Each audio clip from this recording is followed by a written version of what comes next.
반갑습니다. 오늘도 말씀을 통해 주시는 하나님의 지혜가 가득하길 기대합니다. 2024년 12월 9일 월요일 말씀 묵상이에요. 오늘 묵상할 본문은 아모스 5장 1절로부터 17절까지의 말씀입니다. 한 줄 묵상과 적용입니다. 이스라엘을 향한 심판은 이미 결정되었지만 그 심판 후에 남겨지게 될 10%의 남은 자들에게 하나님의 질서를 회복하고 정의와 공의를 세우라는 메시지가 주어집니다. 그 남겨짐의 은혜를 입은 자로서 오늘 나의 삶에서 하나님의 정의와 공의를 회복하겠습니다. 본문을 읽겠습니다. 이스라엘 족속아, 내가 너희에게 대하여 애가로 지은 이 말을 들으라. 처녀 이스라엘이 엎드러졌으며 다시 일어나지 못하리로다. 자기 땅에 던지우며 일으킬 자 없으리로다. 주 여호와께서 이와 같이 말씀하시되 이스라엘 중에서 1000명이 행군에 나가던 성읍에는 100명만 남고 100명이 행군에 나가던 성읍에는 10명만 남으리라 하셨느니라. 여호와께서 이스라엘 족속에게 이와 같이 말씀하시기를 너희는 나를 찾으라. 그리하면 살리라. 베델을 찾지 말며 길갈로 들어가지 말며 브엘세바로도 나아가지 말라. 길갈은 반드시 사로잡히겠고 베델은 비참하게 될 것임이라 하셨나니 너희는 여호와를 찾으라. 그리하면 살리라. 그렇지 않으면 그가 불같이 요셉의 집에 임하여 멸하시리니 베델에서 그 불들을 끌 자가 없으리라.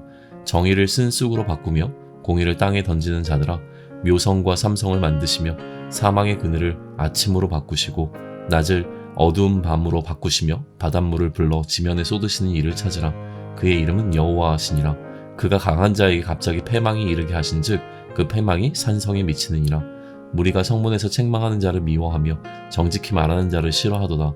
너희가 힘없는 자를 밟고 그에게서 밀에 부당한 새를 거두었은즉 너희가 비록 다듬은 돌로 집을 건축하였으나 거기 거주하지 못할 것이요 아름다운 포도원을 가꾸었으나 그 포도주를 마시지 못하리라.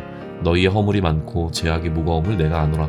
너희는 의인을 학대하며 뇌물을 받고 성문에서 가난한 자를 억울하게 하는 자로다. 그러므로 이런 때에 지혜자가 잠잠하니 이는 악한 때임이니라. 너희는 살려면 선을 구하고 악을 구하지 말지어다. 만군의 하나님 여호와께서 너희의 말과 같이 너희와 함께 하시리라. 너희는 악을 미워하고 선을 사랑하며 성문에서 정의를 세울지어다. 만군의 하나님 여호와께서 혹시 요셉의 남은 자를 불쌍히 여기시리라. 그러므로 주 만군의 하나님 여호와께서 이와 같이 말씀하시기를 사람이 모든 광장에서 울겠고 모든 거리에서 슬프도다 슬프도다 하겠으며 농부를 불러다가 애곡하게 하며 울음꾼을 불러다가 울게 할 것이며 모든 포도원에서도 울리니 이는 내가 너희 가운데로 지나갈 것임이라. 여호와의 말씀이니라. 해설입니다. 오늘 본문은 아모스의 애가로 시작되어 애가란 문자 그대로 슬픔과 비탄을 담은 노래를 의미하죠. 우리에게 익숙한 예레미야 애가가 대표적이고 시편과 에스겔에도 애가가 담겨 있어요. 오늘 아모스는 처녀 이스라엘을 위한 애가로 하나님의 심판을 전합니다. 그는 이스라엘을 처녀 이스라엘이라고 부르는데요. 당시 처녀라는 표현은 순수함과 흠없는 상태를 상징했습니다. 하지만 이제 그 순수했던 이스라엘은 넘어져 다시는 일어날 수 없게 되었죠. 이는 이스라엘이 두 가지 비극적 운명을 암시하고 있어요.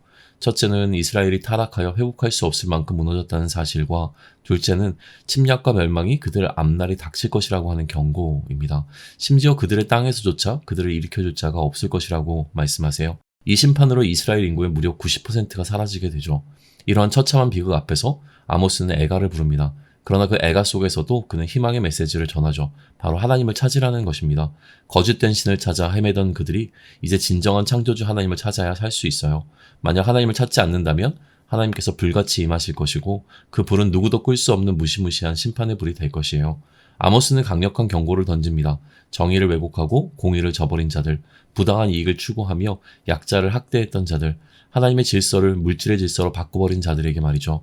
그들에게 하나님이 어떤 분이신지를 상기시키며 외칩니다. 너희가 찾을 하나님은 창조주시다. 그 창조주 하나님은 모든 것을 만드셨고 모든 것을 바꾸실 수 있으며 심지어 모든 것을 무효화하실 능력이 있으시다고 말해요. 창조주의 무한한 권능 앞에서 아모스는 이스라엘의 죄악을 낱낱이 드러냅니다. 그들은 정의를 말하는 자를 미워했고 약자를 억압하며 부를 축적했어요. 하나님의 질서를 거스르며 돈으로 정의를 왜곡하며 돈이 곧 정의라고 착각했습니다. 이처럼 어긋난 세상 속에서 아모스는 선을 구하고 사랑해야 살 수 있다고 외쳐요. 그러나 이미 하나님의 심판은 예정되었습니다. 그 심판은 이스라엘 전체를 장례식장으로 만들 것입니다.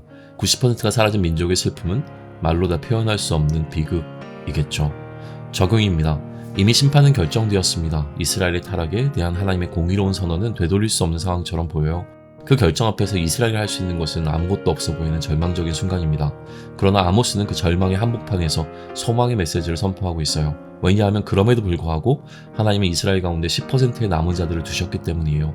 그 10%조차 소멸되지 않은 유일한 길은 그들이 하나님을 찾고 그 하나님의 질서를 회복하는 데 있었습니다. 90%를 잃어버린 자들의 웃음소리가 온 나라를 뒤덮게 되겠죠. 하지만 슬픔이 존재한다는 것은 곧 슬픔을 표현할 10%의 남겨진 자들이 있다는 증거입니다. 우리는 이러한 남겨짐의 은혜를 입은 자들이에요. 어제에서 오늘 하나님은 또다시 우리를 남겨두셨습니다. 우리가 이렇게 남겨진 이유는 하나님께서 여전히 우리가 하나님을 찾기를 기대하시기 때문입니다. 우리의 하나님을 찾음은 곧 이 땅에 무너진 하나님의 정의와 공의를 다시 세우는 일입니다. 그리고 그 시작점은 바로 나 자신으로부터 출발합니다. 내 안의 세상의 질서, 무엇보다 물질의 질서로 왜곡된 생각을 바로잡아야 해요. 우리는 세상이 말하는 마땅함에 속아 여전히 약자로부터 불을 착취하는 세상의 질서를 따르고 있습니다. 이스라엘의 성문은 사람들로 북적이고 분주한 공간을 상징하죠. 오늘 나의 성문인 분주한 삶의 한가운데서 아모스는 정의와 공의를 다시 세우라고 부르짖고 있어요. 분주한 발걸음을 멈추고 그 부르짖음에 귀를 기울여야 합니다. 다시 발걸음을 재촉하며 서둘러 지나친다면 우리는 남겨짐의 은혜를 저버리는 것이 될 거예요. 10%의 은혜를 기억하며 오늘 하루를 의미있게 보내자고요. 슬픔이 가득한 오늘이라 할지라도 그 슬픔을 느끼는 것이 남겨진 자의 특권임을 기억하며 내 삶에서 무너진 정의를 다시 일으켜 세워야 합니다. 한 줄 묵상과 적용입니다. 이스라엘을 향한 심판은 이미 결정되었지만 그 심판 후에 남겨지게 될 10%의 남은 자들에게 하나님의 질서를 회복하고 정의와 공의를 세우라는 메시지가 주어집니다. 남겨짐의 은혜를 입은 자로서 오늘 나의 삶에서 하나님의 정의와 공의를 회복하겠습니다. 기도드립니다. 이미 심판이 결정되었음에도 남겨진 자를 통해 소망을 품게 하시는 하나님의 은혜가 오늘도 나를 남겨놓으신 하나님의 결정 안에 담겨있음을 고백합니다. 그렇게 남겨진 자들을 통해 하나님 나라의 질서를 회복하시려는 하나님의 원함이 오늘 나의 삶을 향한 하나님의 기대임을 깨닫습니다. 나의 분주한 삶 속에서 하나님의 정의와 공의를 잃지 않기를 원합니다. 세상의 질서와 물질의 유혹에 마음을 빼앗기지 않도록 나를 지켜주세요. 약자를 억압하는 세상의 흐름에 편승하지 않고 선을 행하며 사는 오늘이길 기도합니다. 남겨진 자로서 은혜를 저버리지 않고 맡겨진 소명을 다하겠습니다. 힘을 주세요. 예수님의 이름으로 기도드립니다. 아멘.